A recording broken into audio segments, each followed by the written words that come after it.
Dans l'épisode précédent, nous avons fait la connaissance de Laetitia et de Paul, les jeunes parents de la petite Clémence. Ils nous ont raconté leur rencontre, comment Quentin est devenu Paul, leur passion commune, ainsi que la naissance de leur désir d'enfant. Bonne écoute. Et comment vous l'avez annoncé aux proches ? Et quand aussi ? Oui, c'est vrai que... À nos parents en premier ? Alors non, Non, à mes ouais. parents, je pense. Dans un premier temps, c'était à une amie avec qui on devait faire un raid à ski de rando. Je pense que c'était la première au courant, au final. Un raid à ski ? Ouais, en fait, on avait 3 jours de ski de rando à faire où on devait dormir en refuge, avec des parties un petit peu techniques, du coup, où il faut quand même être bien en forme. Et, Elle l'a plus ou moins deviné parce qu'on a dit, bon, il faudra quand même qu'on s'appelle avant de prévoir l'itinéraire. Et là, elle m'a écrit, t'es enceinte. Mais non, mais comment tu peux le savoir ? Et donc oui, ça a été une des premières à le savoir, forcément, parce qu'on lui a dit, bon, voilà, on fera peut-être... Enfin, moi, je ferai peut-être pas tout, voilà. Et après, moi, à mes parents, simplement, on était à l'apéro à la Toussuire et ils m'ont dit, qu'est-ce que tu veux boire ? Mon père, il était là, je peux faire un spritz, tout content, tout fier de lui. Et puis, j'ai dit, moi, je boirais pas d'alcool. Voilà, donc ça, c'est tout simple. Ouais. Et par contre, à tes parents... Alors, dans un premier temps, c'était à ma sœur, au final, parce qu'on a été venu à Grenoble une semaine avant qu'on aille en Ardèche pour leur annoncer. Du coup, on s'est dit, allez, tant pis, on leur dit. Et en fait, ma sœur est manip radio. Et du coup, je lui ai montré la photo de l'écho. Et je lui ai dit, tiens, regarde, Laetitia, elle a un problème, je sais plus, au dos ou à l'épaule. Est-ce que tu peux me dire ce que t'en penses ? Du coup, elle a regardé l'écho. Elle a dit, tout de c'est suite, pas du tout l'épaule, c'est pas le dos. Du coup, elle a tout de suite compris, elle a rigolé. Elle a montré à son copain. Son copain, par contre, il comprenait pas, évidemment. Mais voilà, donc ça, c'était assez marrant. Et après, pour mes parents, en fait, on avait préparé une carte postale personnalisée.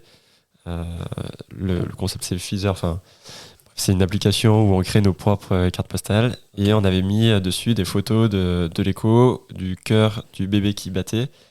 Et derrière, on avait écrit, en fait, comme si c'était le bébé qui écrivait à la première personne. C'était marqué « Cher papy, chère mamie. Je suis actuellement sous le tropique du nombril, il fait ici environ 37 degrés, tout se passe bien. Enfin voilà. Et du coup, c'était mignon. Mais le problème, c'est qu'ils l'ont pas. Enfin, elle a été reçue le lendemain qu'on était là. Donc, du coup, on était un petit peu. Donc, on leur a fait voir sur le téléphone. Alors, c'était un peu moins drôle, mais bon, ils l'ont toujours sur le frigo. Ouais. On l'a fait lire par le neveu aussi. C'était un petit peu là. Voilà. Et ça a été pris comment ? Bien. Oui. On était à un âge où c'est assez logique d'avoir un enfant au final. Il y avait déjà des neveux dans la famille, donc non, ça a été bien pris, tout le monde était content. Ouais. Ton premier trimestre, finalement, comment il s'est passé ? Est-ce que vous avez attendu la fin du premier trimestre pour l'annoncer ou pas aux parents. Aux parents, on a annoncé plus vers 2 mois, entre 2 et 3 mois. Pas loin des 3 mois quand même. C'était 2-3 mois. Et moi, ça s'est très bien passé. J'ai pas eu trop de nausées. Non, ça s'est bien passé. Okay. Oui. J'étais juste un peu malade en voiture si j'avais pas mangé. Et je pouvais pas regarder mon téléphone en voiture. Mais voilà, c'était mes gros symptômes. C'est normal, c'est la marque qui conduit. Moi, c'est toujours le cas. Et je suis pas enceinte. Donc voilà, non mais pas de... En fait, ma grossesse s'est super bien passée. En fait, dès le début, on a essayé de rester actif. En se disant, plus on est actif, ça va faire plutôt un cercle vertueux, on restera actif longtemps, donc voilà. Vous n'êtes pas arrêté de vivre parce que tu étais enceinte ? Non. Ok. On a essayé de cacher à nos amis à certains apéros, en faisant des cocktails et moi sans alcool, bon voilà. Ah, c'est drôle ça. Alors, on faisait des petites caipirinha, sauf au lieu du rhum, on mettait de l'eau. Ouais. Quand tu le vois, tu vois que du feu, mais... Quand tu goûtes, c'est pas la même chose. Hein. Par contre, faut pas se louper quand tu sers les verres. Ouais, c'est clair. Est-ce que tu as réussi, Paul, à matérialiser la grossesse ? Alors, en fait, j'étais pas trop angoissé. Enfin, j'avais du mal à me rendre compte que j'allais devenir papa. Du coup, j'étais pas stressé, j'étais assez serein. Puis en fait, tout le long de la grossesse, ça se passait aussi bien. Et il y a aussi un autre truc, c'est que moi, je voyais la grossesse aussi pareil, très contraignant, qu'on n'allait plus faire d'activité. Et au final, j'étais trop content parce qu'en fait, on faisait plein de choses, vraiment plein de choses. Et c'était génial quoi. On n'a juste pas fait de via ferrata ou quoi, parce qu'il y avait un baudrier, donc ça nous paraissait bizarre. Mais sinon, c'est pas privé. Non, On a quand même bien profité. Mais Le ski, toujours ça à chaque passe. fois, voilà, j'ai fait un peu de ski de rando, mais sur le Ouais. périple de 3 jours, j'ai fait que le premier et je suis descendue pendant le deuxième pendant qu'il continuait. Enfin, à chaque fois, j'adaptais, mais ouais. on pouvait quand même continuer de faire pas mal de choses. Ok. Du ski de piste, par exemple. Après, Je moi, me pose la je question. suis monitrice de ski, donc je suis Ouais. une bonne skieuse. Ouais. Donc Ouais. voilà, ça se passait bien. Ok. Mais forcément, t'y penses. Enfin, tu te dis, bon, faut pas que je tombe quand Ouais. même. Enfin, voilà. Ouais. Faut Ouais. pas qu'il y ait trop de chocs, je fais pas trop de Ouais. bosses. Ah là là, l'angoisse. Donc t'y penses quand même un petit Ok. peu en fond. Ok. Et pas qu'on te rentre dedans. Ouais, tu peux pas oui, le maîtriser. bah oui. Non. La première écho, comment elle s'est passée? J'ai mis beaucoup de suspense. je suis désolé. Alors, la première écho, ce qui était assez marrant, il regardait, il faisait l'écho. Puis à un moment, on entendait un cœur qui battait super vite. Et puis pendant un petit instant, je me suis dit, tiens, c'est peut-être le cœur du bébé, un truc de dingue, machin. Et en fait, le gynéco, il a rien dit. Laetitia, elle disait rien aussi. Du coup, je me suis dit, bon, Polo, t'excite pas. C'est juste le cœur de Laetitia, rien de plus. Puis bon, ça continue en silence et tout ça. Et en fait, Puis on sort du gynéco. Puis il me dit, enfin, je sais pas ce qu'on dit. Et je dis, bah, t'as vu, on a entendu le cœur du bébé. Il me dit, mais non, c'était pas ton cœur du coup. Je dis, bah, je bats pas à 170 quand même. Mais c'est vrai que notre gynéco, il est pas. Il est Enfin, c'est pas pas les bavard, émotions. quoi. C'est Ouais. Il avait voilà, besoin de c'est toute la sa science, quoi. concentration. Voilà. Ouais. Donc voilà, c'était assez drôle. Tout était au bon endroit, Ouais. se développait a priori bien. Donc voilà, soulagement. Et est-ce que vous aviez déjà demandé le sexe à la première? Bah alors à la Deuxième donc, bah on pouvait pas au 4e mois en gros on a pu demander et nous on voulait savoir. C'était important Ok. pour nous pour se projeter. Ouais, c'est ça. En fait, moi, j'avais un petit peu peur, Laetitia aussi, je crois, qu'on s'imagine trop que ce soit un garçon, soit une fille, et que, en fait, dans notre tête, on s'imagine tellement ça qu'on risque d'être déçu de l'autre. Ouais. Alors qu'au final, Bah, que ce soit un garçon ou une fille, je pense que j'aurais été heureux exactement pareil. Mais tous les deux quand même de base on était plutôt garçons parce qu'on Ok. n'avait que des neveux autour de nous. Ok. Moi j'ai 2 frères. Enfin en fait on est plutôt famille Ouais, de vous garçons. êtes projeté Donc sur un on garçon. s'imaginait pas Mm. autre chose et quand il nous a dit dès le 4e mois c'est une fille, on était waouh. Mais du coup, qu'est-ce qu'on va faire enfin, comment ça se passe là? Et je me souviendrai toujours, on se couche le soir dans le lit et je dis à Paul, mais du coup, notre fille, elle va faire du judo? Parce que Paul, c'est son sport. Et du coup, j'étais là, on s'était pas imaginé ça en fait. J'avais signé pour le garçon qui fait du judo, mais la fille, là, ça devient bizarre. Et c'est bête, mais on a mis franchement des mois à se faire à l'idée que c'était une fille. Ouais. Ça Pour s'est faire pas du fait, judo, hein. bien sûr. évidemment. Bah ouais. Mais c'est vrai que dans notre tête, on s'attendait tellement à un garçon que ça a été long. Enfin, je Ouais. pense qu'il y avait besoin de le savoir. Et maintenant, on n'imagine pas une seule Ouais. seconde que ce soit un garçon. Ouais. Et même Paul. Oui, non, mais carrément. Je suis trop content d'avoir une petite fille. Et comment vous avez choisi le prénom? En fait, on avait. Donc, ça faisait depuis déjà très longtemps qu'on a parlé de ce qu'on aimait bien comme prénom. Et Et on en a fait- les mêmes goûts, globalement. Déjà, globalement, on a les mêmes goûts. Mais c'est vrai que, mine de rien, il y a eu des évolutions. Parce que, au final, Clément, c'était pas forcément le prénom le plus cité quand on avait 25 ans ou même avant. Et on avait préparé chacun de notre côté une liste. En fait, mon frère nous a offert le livre des 10 000 prénoms. Paul a lu tous les 10 000 prénoms. Enfin, les 10 000, 5 000 du coup pour les filles. Ouais, tous les soirs, je lisais les prénoms. Donc, je lisais les prénoms. Puis, au bout de, allez, on va dire 5-6 prénoms, Laetitia s'endormait.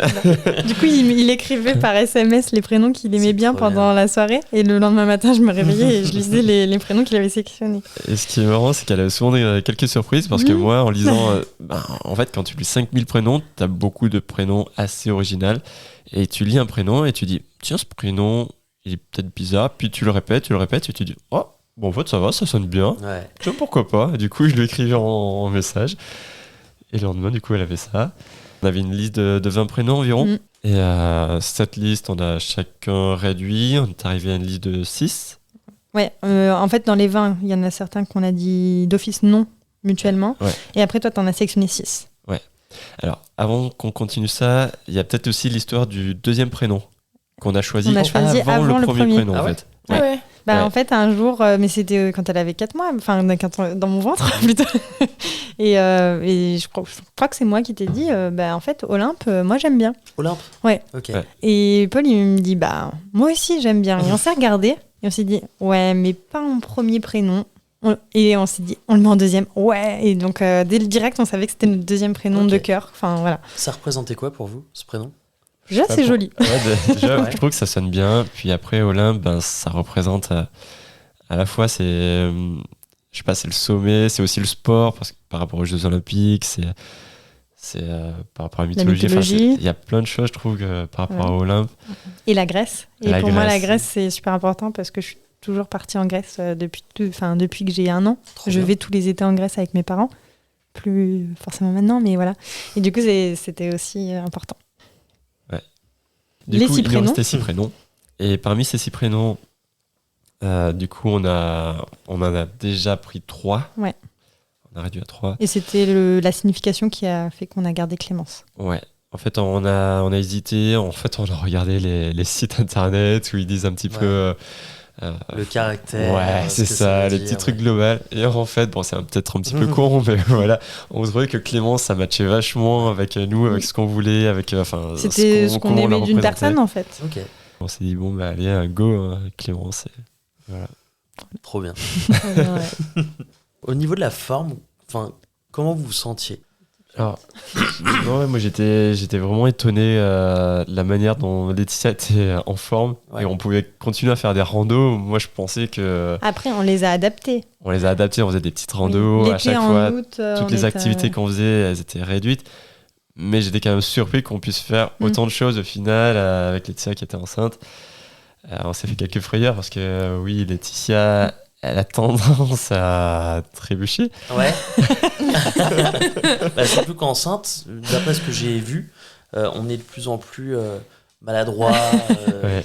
Alors moi, maladroite, je le du coup. suis de nature. Ouais. Donc forcément enceinte, je l'étais toujours. Ah, voilà. Donc au final, la fois où je suis le plus tombée, c'était devant l'immeuble. Donc c'était même pas en faisant une activité en montagne ou quoi. Donc c'est vraiment ma grosse chute où je suis pour le coup allée voir le gynéco le lendemain. Ok. Mais Comment t'as fait après... pour tomber? Ça, c'est la bonne question. En fait, ça fait des micro-marches, Ouais. descentes d'immeubles. Ok. Tu voyais plus tes pieds? Ok. Oui. Non, si. En plus, non, mais en je vais plus, pas. j'ai- Et j'ai toujours les cicatrices. Hein. J'ai des cicatrices merde. chaussures là et tout. Je les ai gardées pendant 1 an, les cicatrices. D'accord. Voilà. Mais le bébé n'avait rien, donc c'était le Voilà. principal. C'est bien. Et après, en mois d'août, on était partis en vacances. On faisait encore des randos, mais effectivement, on ciblait 6 km. En fait, on faisait des randos où on se retrouvait avec des enfants, justement, avec beaucoup de gens avec des Ouais. porte-bébés, etc. Pour que ce soit. C'est-à-dire, on s'est rendu compte facile. à ce moment-là que on allait quand même plus vite que les les- familles avec des petits enfants. Donc, Voilà.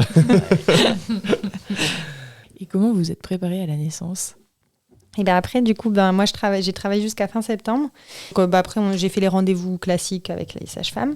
Et courant septembre, je suis tombée sur un compte sur Instagram, par hasard, qui s'appelle Naissance Magique, qui est sur l'hypnose. Donc déjà, sur le compte, il y a plein d'informations super intéressantes. Et bon, et je me disais, en fait, ça parle d'un pack vidéo sur l'hypnose. Donc j'ai pas mal hésité, est-ce que je l'achète, est-ce que je l'achète pas? Et finalement, en fait, fin septembre, mon congé maternité s'arrêtait. Je me suis dit, allez, il me reste 1 mois, je prends le pack, je verrai bien. Et au final, je suis ravie d'avoir...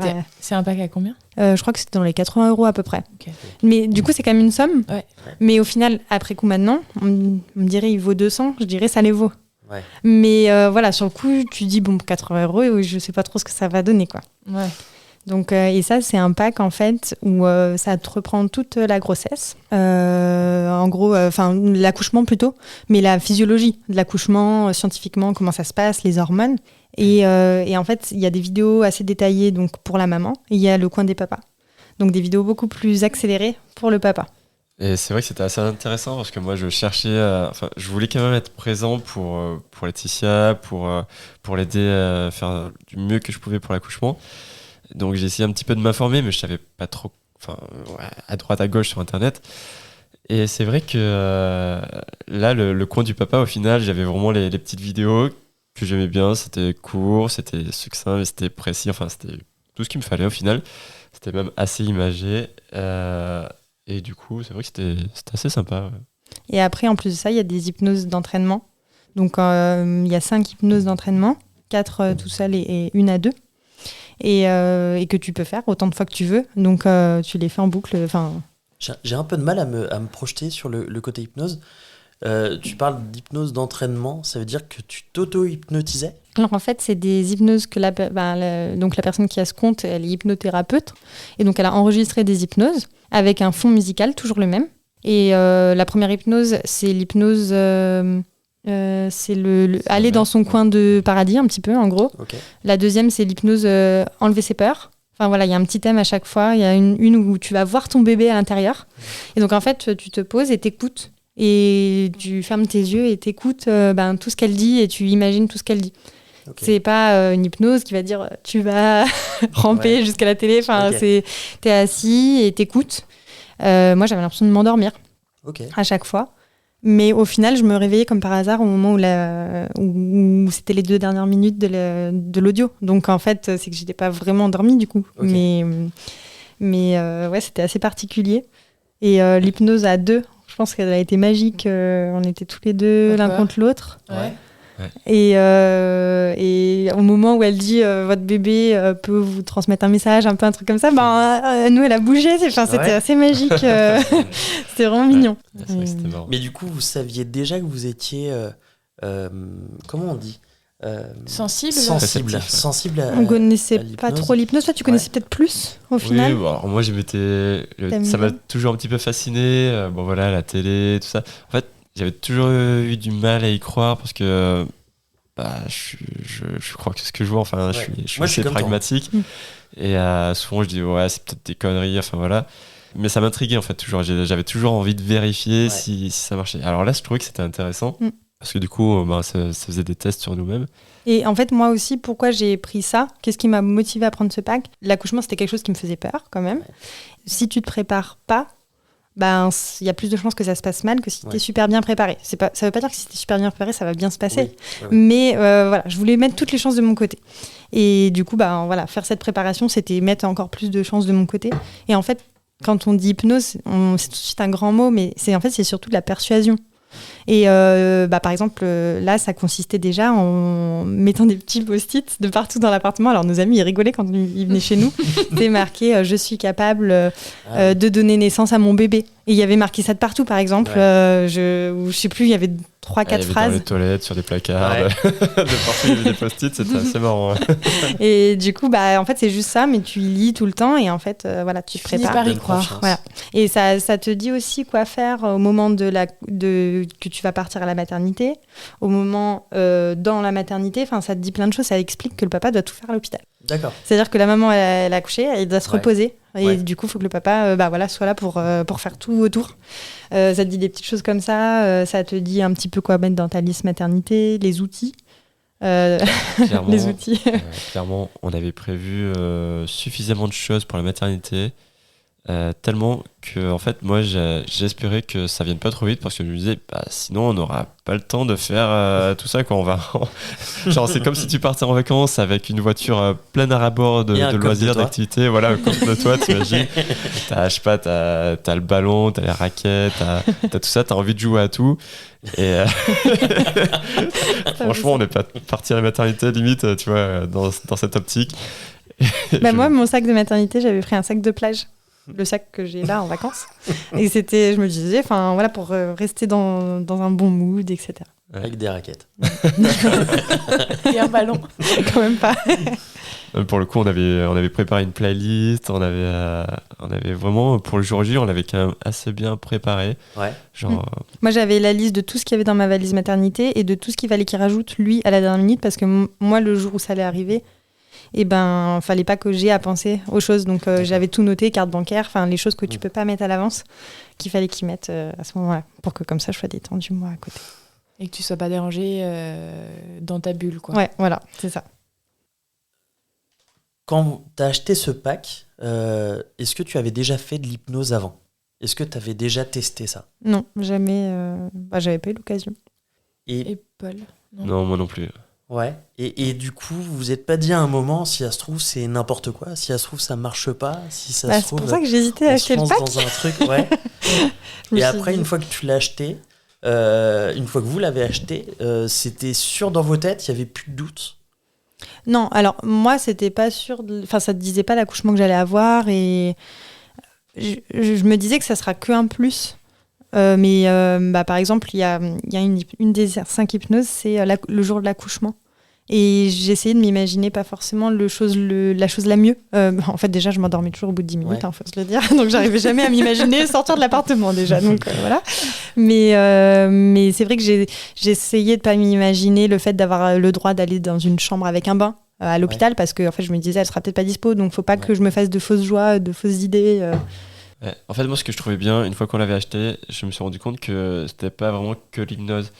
Parce que autant, ok, peut-être que l'hypnose, ça va pas marcher, mais il y avait aussi les informations, en fait. Il y avait, ça nous préparait aussi autre que l'hypnose, en fait.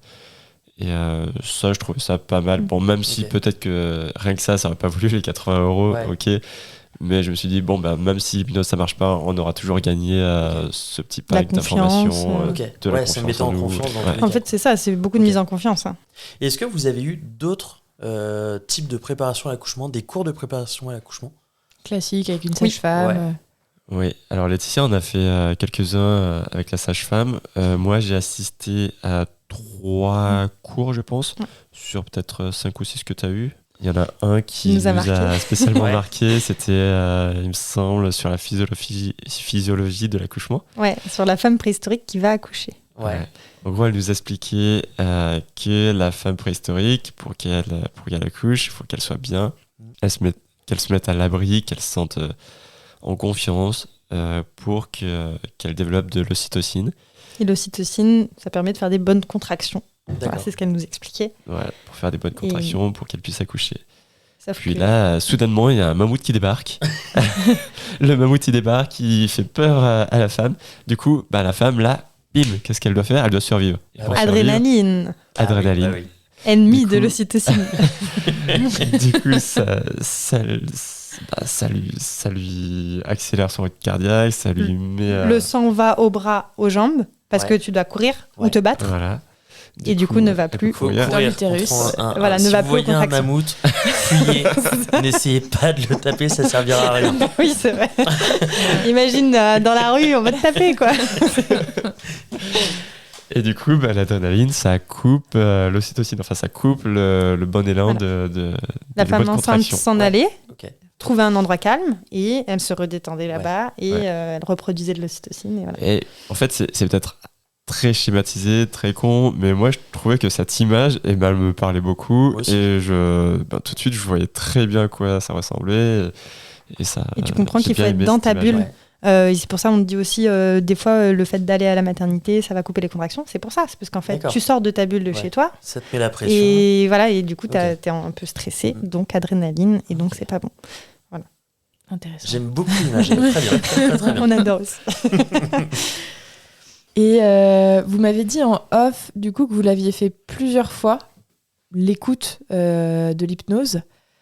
Je pense qu'avant d'être en congé mat, je le faisais une ou 2 fois par semaine, et donc sur les 2 dernières semaines en fait, et après je le faisais 1 fois par jour en congé mat. Et Paul parfois faisait avec moi. Ouais. Après t'as commencé assez tard, c'est-à-dire que pendant les 7 premiers mois de la grossesse, on s'occupait pas trop au final de l'accouchement. On n'y pensait pas. Par contre, dans les 2 derniers mois, on s'est quand même pas mal concentré pour se préparer, pour potasser, pour rien laisser au hasard. Ouais. Quand est-ce que vous avez su que c'était pour bientôt? Alors moi, j'ai eu peu de contractions avant le jour J. Ouais, puis a priori, il allait pas être en avance selon les pronos quand même du gynéco. Enfin, je veux dire. J'avais été interdite de voiture au début septembre quand même. Ouais, enfin, mais de après, trajet long. Après, ça allait mieux. Ouais, après ça allait mieux. Il avait dit oui, normalement, il devrait pas être en avance. Enfin, elle devrait pas être en avance. Et donc après, c'est venu, on va dire un peu du jour au lendemain du coup. Donc pour la petite histoire, nous avons regardé Harry Potter à la télé. Ah, j'adore. Un soir. Et en fait, quand on regarde un film à la télé, ça finit très tard. Harry Potter, ça finit à 00h30. Ouais. Il y a trop de pubs. C'est ça. C'est des pubs, hein. C'est ça. Et du coup 00h30, on va se coucher. Et vers 3h, 3h30, je sais pas, j'ai commencé à avoir mes premières contractions. Ça faisait 1 semaine que j'avais quand même téléchargé une appli de contraction. Donc je notais mes contractions. Pas de 3 heures à, 4-5 heures, j'ai fait ça. Et elles étaient effectivement entre 3 et 5 minutes jusqu'à 5 heures. Donc on nous avait dit il faut des contractions de 3 à 5 minutes pendant 2 heures et après on peut aller à l'hôpital mais pas avant. Donc moi j'ai attendu, j'ai pris un Spasfon, je suis allée dans la douche chaude, voir si jamais les contractions s'arrêtaient, ça s'arrêtait pas. Mais j'avais pas mal, j'avais très envie d'aller faire caca. C'est vraiment le truc. Donc j'allais aux toilettes régulièrement, mais bon, au bout d'un moment t'as rien à faire, mais c'était mon truc. Et je laissais Paul dormir. Je me suis dit, si c'est mon premier bébé, si c'est long et tout, faut qu'il prenne des forces. Donc je le laissais dormir et il s'est levé pour aller au travail. Et moi, je dormais super bien. Je me suis réveillé parce que mon réveil pour aller au boulot a sonné comme tous les matins. Puis là, elle me dit, j'ai des contractions. Et du coup, je fais faut que tu prennes un Spasfon. Déjà fait. Bon, faut que tu ailles prendre une douche chaude. Déjà fait. Ok. Bon, écoute, tu peux faire le waiting cake. Alors, le waiting cake, c'est dans la préparation à l'hypnose. Donc, c'est le gâteau d'attente. Okay. Donc, en gros, tu fais un gâteau. Donc, il faut avoir acheté les ingrédients avant. Gâteau, un gâteau que tu as l'habitude que tu aimes bien. Ça peut créer une séparation, là. Donc, le but, c'est que tu le fais. Tu le mets au four. Donc déjà, ça te prend du temps. Après, tu peux pas partir de l'appart parce qu'il est au four. Et ensuite, ça dégage en plus une bonne odeur. Donc en fait, t'es bien, tu produis de l'ocytocine, t'es heureux chez toi. Okay. Et ça te permet d'attendre. C'est la fin de la partie 2 de cet épisode 9. On vous dit à la semaine prochaine pour la suite. À très vite.